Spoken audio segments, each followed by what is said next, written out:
আজকে না ঘুম থেকে উঠতে ভীষণ দেরি হয়ে গেছে, মানে আমার মাঝের মধ্যে একটু এরকম লেট হয়ে যায়। সে যাই হোক না কেন, আজ কিন্তু আরও একটা নিরামিষের দিন চলে এসছে। আমার সপ্তাহে দুটো দিন নিরামিষ থাকে, এক হচ্ছে মঙ্গলবার আর একটা হচ্ছে শুক্রবার। তো আজ নিরামিষে আমি কি করব জানো? এই দেখো, মোচার ঘন্ট, তাও আবার ছোলা দিয়ে। আর এটা আমার খেতে ভীষণ ভালো লাগে। আমি মোচা যে এত ভালোবাসি, অনেক রকম করে খেয়েছি।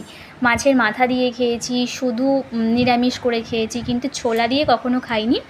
আর এটা বরের ভীষণ পছন্দ ছোলা দিয়ে। যাই হোক, মাঝে মাঝে বরের আবদারটা তো রাখতে হবে, না হলে তো ওই যে হাত খরচটা পাবো না তো।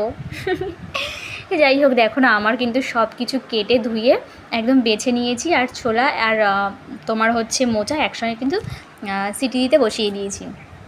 এবার দেখো, কড়াইতে সর্ষের তেল দিয়ে তাতে আমি একে একে জিরে ফোড়ন, তারপরে গরম মশলা ফোড়ন দিয়ে আলু, একটু লবণ, হলুদ আর টমেটো কুচি আর লঙ্কা একসঙ্গে ভালো করে ভেজে নিয়েছি। নেওয়ার পরে কিন্তু মোচাটা ভালো করে ঢেলে দিয়ে ভালো করে কষিয়েছি। কষানোর পরে নামানোর সময় কিন্তু আবার গরম মশলা বাটা দিয়ে নামিয়ে নিয়েছি। দেখো, চলো টাটা।